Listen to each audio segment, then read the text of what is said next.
Welcome back ناظرین، ہمارے ساتھ ڈاکٹر مستغیث صاحب موجود ہیں، ان سے گفتگو آگے بڑھاتے ہیں۔ ڈاکٹر صاحب آپ لائن پہ موجود ہیں اس وقت؟ جی میں ہوں۔ ڈاکٹر صاحب یہ بتائیے، ابھی آپ نے جو بات کی تھی اسلامی حوالے سے، اسلامی امت کے حوالے سے، علامہ اقبال تو یہ بھی فرماتے ہیں نا کہ مومن ہے تو بے تیغ بھی لڑتا ہے سپاہی۔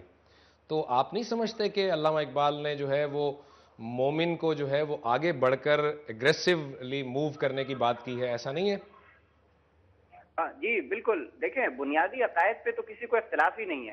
علامہ اقبال خود بھی ان تمام چیزوں کی بڑی قدر کرتے تھے اور وہ سمجھتے تھے کامیابی کا راستہ یہی ہے، لیکن جو مملکت اسلام اور ایک اسلامی مملکت کا تصور ہے، اس کو سمجھنے کی یہ ضرورت ہے کہ کیا ایک جگہ جب 10 کروڑ 12 کروڑ یا 16 کروڑ لوگ رہیں گے تو کیا کوئی دوسری حکومت وجود میں آ جائے گی؟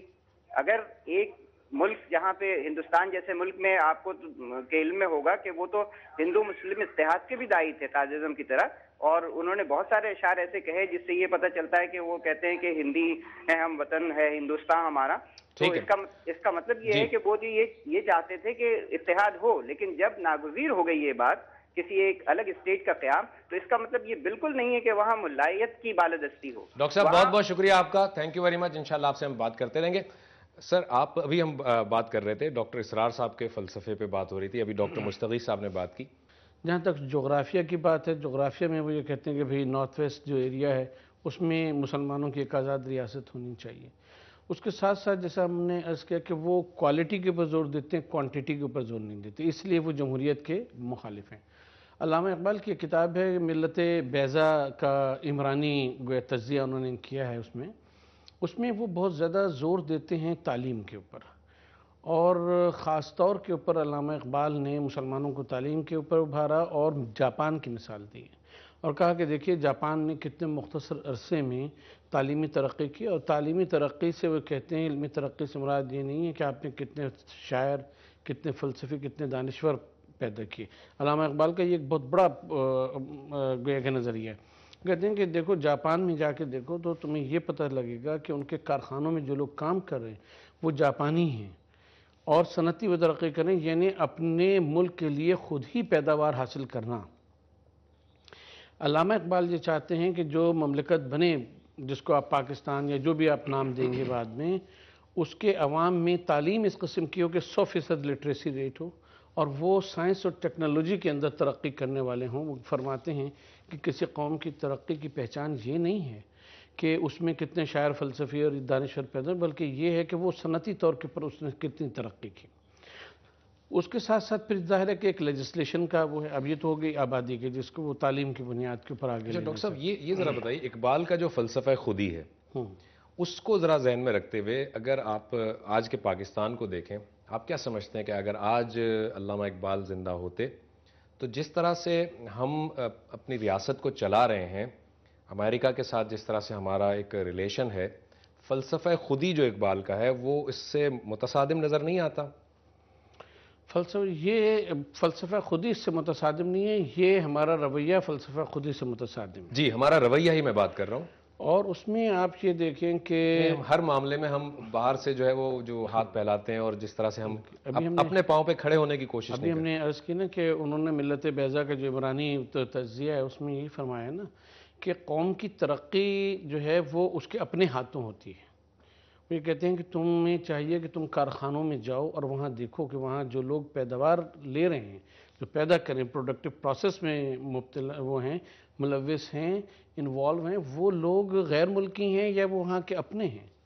جب وہ وہاں کے اپنے ہیں تو اس کا مطلب ہے کہ وہ اپنے ملک کو خود کفیل بنا رہے ہیں، اور یہ چیز انسان کو اور قوموں کو دوسروں کے آگے ہاتھ پھیلانے سے روکتی ہے۔ ڈاکٹر صاحب تھوڑا سا انٹرپٹ کروں گا، میرے ساتھ اس وقت ٹیلی فون لائن پہ جناب جاوید احمد غامدی صاحب موجود ہیں۔ غامدی صاحب السلام علیکم۔ وعلیکم السلام۔ ہماری طرف سے بھی سلام عرض کیے۔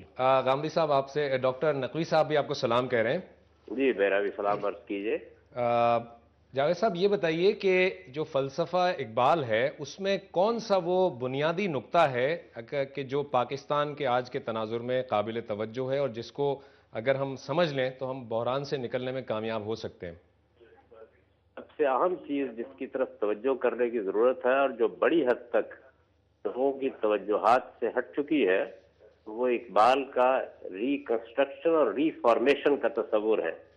بالخصوص مذہبیات کے حوالے سے اس نے ہمیں یہ توجہ دلائی تھی کہ مسلمانوں کا مذہبی دور جدید کے تقاضوں کو پورا کرنے کا اہل نہیں رہا. اس وجہ سے یہ ضرورت ہے کہ اس کو ریکنسٹرکٹ کیا جائے، ریفارم کیا جائے. چنانچہ ان کے لیکچر کا عنوان ہی یہی ہے کہ reconstruction of religious thought in Islam. تو مذہب کی جو تشکیل جدید ان کے پیش نظر تھی، میرے نزدیک یہ نہیں ہے کہ جو انہوں نے نتائج اخذ کیے ان میں سے ایک ایک چیز سے میں یا آپ اتفاق کریں، صحیح رخ کی نشاندہی تھی. بدقسمتی سے اس پر بعد میں کوئی کام نہیں ہوا. اور اس وقت بھی میں یہ محسوس کرتا ہوں کہ ہم پاکستان میں جس صورتحال سے دوچار ہیں وہ ہمارے اسی طرز عمل کا نتیجہ ہے. ہم نے جب ان کے اس پیغام کو نہ سمجھا، نہ آگے بڑھایا، نہ اس پر کام کیا، نہ اس کو لے کر چلے، تو اس کا نتیجہ نکلا ہے کہ ایک خاص نوعیت کی انتہا پسندی، نفاذ شریعت کے بارے میں ایک خاص انتہا پسندانہ رویہ، یہ اب اس مقام پر ہے جس کا نوحہ انہوں نے پڑھا تھا کہ کشتہ سلطانی و ملائی. اچھا جاوید صاحب، یہ آپ نے جو انتہا پسندی کا حوالہ دیا، تو اس میں جب ہم اقبال کی شاعری کو دیکھتے ہیں تو ایک طرف اقبال یہ بھی کہتے ہیں کہ ملا کی اذاں اور مجاہد کی اذاں اور جیسے میں نے ابھی کہا تھا تھوڑی دیر پہلے کہ مومن ہے تو بے تیغ بھی لڑتا ہے سپاہی. تو علامہ اقبال کا یہ جو فلسفہ اگر ہم سامنے رکھیں تو یہ شدت پسندی اور انتہا پسندی سے کس قدر ملتا جلتا ہے؟ نہیں، دیکھیے بات یہ ہے کہ اقبال نثر میں گفتگو کریں گے تو میرے نزدیک اصلاً قابل توجہ وہ ہونی چاہیے. شاعر شاعری کی زبان اختیار کرتا ہے تو وہ مبالغے کی زبان ہوتی ہے. ان اشعار میں جن کا عام طور پر حوالہ دیا جاتا ہے وہ یہ کہنا چاہتے ہیں کہ جس طریقے سے آپ کو اپنے اندر طبعی استعداد پیدا کرنی چاہیے، اسی طریقے سے آپ کے اندر عشق بھی، جذبہ بھی، اپنے مقصد کے ساتھ کمٹمنٹ بھی اور اخلاص بھی ہونا چاہیے. اور یہ چیز اگر آپ کے پاس ہے تو بعض اوقات مسائل کے بغیر بھی اللہ تعالیٰ آپ کو کامیابی عطا فرماتے ہیں. یہ ایک بالکل دوسری چیز ہے. لیکن ظاہر ہے کہ شاعرانہ انداز میں جب بات کی جاتی ہے تو وہ مبالغہ آمیز ہو جاتی ہے. آخر انہوں نے کہا تھا نا کہ جس کھیت سے دہقاں کو میسر نہیں روزی، کھیت کے ہر خوشہ گندم کو جلا دو. تو اب کیا وہ یہ چاہتے تھے کہ فی الواقعہ ہم اٹھیں اور آ کر سب دہقانوں کے کھیت جلا دیں؟ اس سے ایک پیغام دینا مقصود تھا. حرم کے بارے میں انہوں نے کہا کہ میں ناخوش و بیزار ہوں، مرمر کی کے لیے مٹی کا حرم اور بنا دو. تو یہ جتنے بھی اس طرح کے معاملات ہیں ان کو شاعری کے اسلوب میں سمجھنا چاہیے اور دیکھنا بھی چاہیے. ان کا اصل پیغام ان کی نثر میں ہے. اچھا، یہ تھا کہ ہماری پہلی ضرورت مذہب میں ریفارمیشن. مذہب میں ریفارمیشن سے کیا مراد؟ آپ کا اجتہادی تصور کی طرف وہ اشارہ کر رہے تھے یا وہ تقلیدی تصور کی طرف؟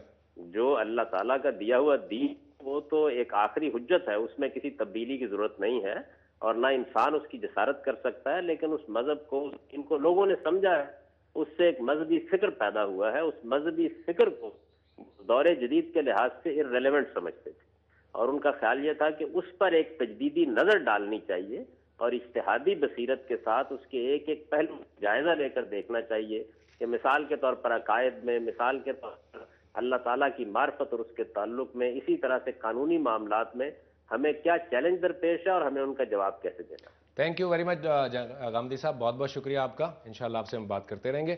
ناظرین، ایک مختصر سے بریک سے واپس آتے ہیں، گفتگو کنٹینیو کریں گے بریک کے بعد.